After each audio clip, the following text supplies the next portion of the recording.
Mais moi, je ris pas beaucoup au cinéma, c'est ça qui est bizarre. Je rigole beaucoup dans la vie, mais... Moi, je ricane, je fais...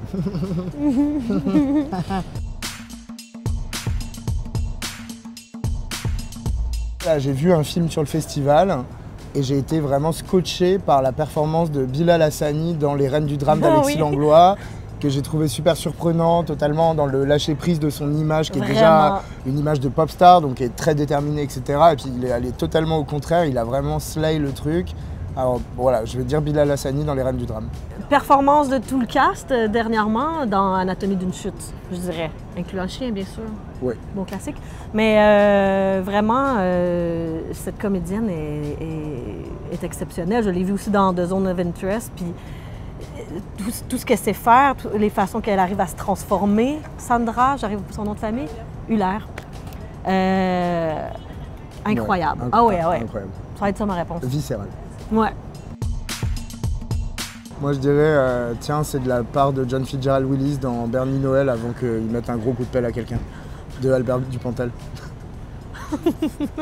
c'est un truc, c'est genre depuis toujours, genre, un coup de pelle, ça mérite bien sa réplique. Franchement, je suis pas très original, mais Scarlett Johansson.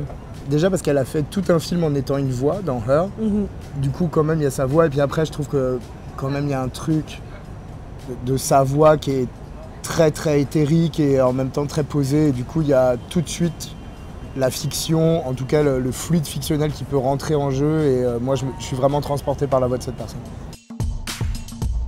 Moi, c'est facile à répondre, celle-là. Vas-y. Les crimes de Snowtown, un film australien de Kurzel, que je me souviens plus de son prénom. C'est son frère qui a fait la bande son. Cette bande sonore-là est tellement pleine de tension et je me retrouve à l'écouter souvent quand j'écris tous mes autres films. En fait, tous mes 3 films ont été écrits avec certaines de ces musiques-là. C'est comme un train en marche inarrêtable qui est assez... c'est très tendu, ouais. Et Dunkirk par... Hans Zimmer. Hans Zimmer. C'était soit l'un, soit l'autre. Ah oui. L'autre étant. Ouais, incroyable, qui a été beaucoup aussi une référence pour la musique de mon 2e long métrage Souterrain. Donc, ouais, vraiment. Denis Lavant dans Mauvais Sang, sur un morceau magnifique dont j'ai oublié le titre tout de suite, mais je pense que c'est ça, ouais. Ben moi, j'ai pas le choix d'y aller avec Moulin Rouge. Ah oui.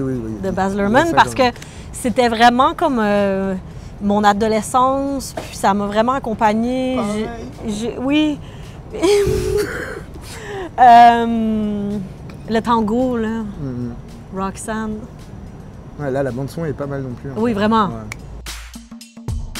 Ah ben j'ai revu Cours la cour dernièrement. Ouais. L'animé, là, avec elle qui court puis qui donne des coups dans les noms qui apparaissent.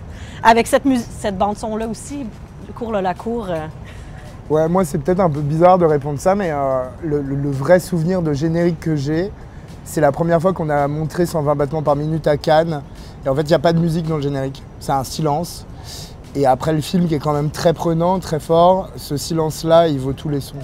Et c'est vraiment, c'est marqué dans mon esprit, ce silence avait vraiment une odeur, une forme, une couleur, une matière et une intensité très forte, quoi.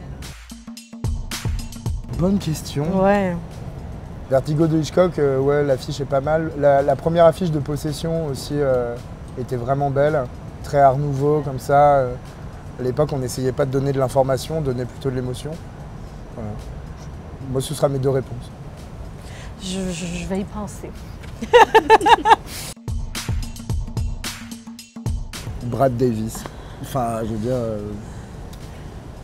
qui d'autre? C'est pas un film que j'ai adoré, mais le cri de la mère dans... ce titre que je ne suis jamais capable de dire, Hereditary. Hereditary. C'est quoi son nom à elle, donc? Toni Collette. Ouais. C'est vrai. Ouais. Là, j'ai eu des gros fous rires en regardant un film des années 2000, mais c'est un film super alternatif, indé, qui a été tourné en caméra DV avec 0 équipe, etc., qui s'appelle Mes parents de Rémi Lange. Et j'avoue, j'ai vraiment beaucoup rigolé devant ce film. J'écoute pas de films qui font peur, ça me fait trop peur. Moi, je pense que le dernier truc vraiment où j'étais angoissé en sortant du cinéma, et ça commence à dater un peu, c'était Good Times des frères Safdie. Mais je voulais en parler. Quand je suis C'est sorti drôle, de c'est à ce ça que j'ai pensé. film, quand je suis sorti de Ouais. ce film il y a 10 ans, hein, quasi maintenant, j'avais l'impression qu'on allait me tuer dans la rue, quoi. Donc je pense que ça, c'est une vraie frayeur. Donc on est d'accord, on a un match. Vraiment. J'allais nommer ça. Ben, Ah! La fois où j'ai le plus pleuré dans les dernières années, c'est la fin de Une jeune fille en feu. Ah oui. Ah! Portrait Portrait d'une jeune fille en feu. Je m'attendais pas à pleurer comme ça. Quand elle la regarde quand elle est dans le théâtre, puis qu'elle la regarde de l'autre côté, là.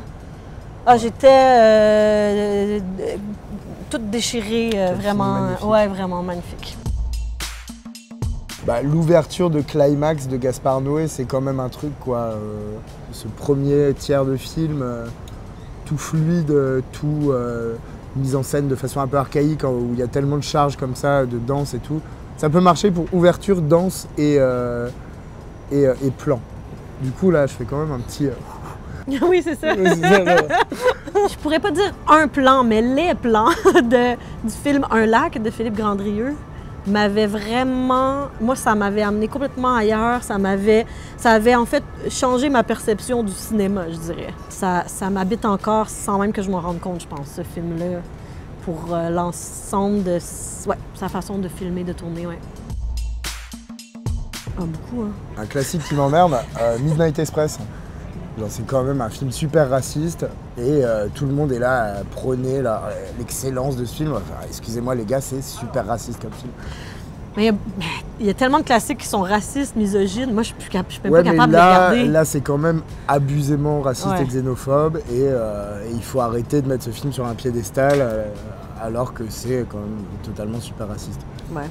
Bon, on est pas mal en vrai. Franchement, on est bien. Franchement, ça va. On a galéré, mais on n'est pas au pire, quoi. Genre, il aurait pu pleuvoir, par exemple.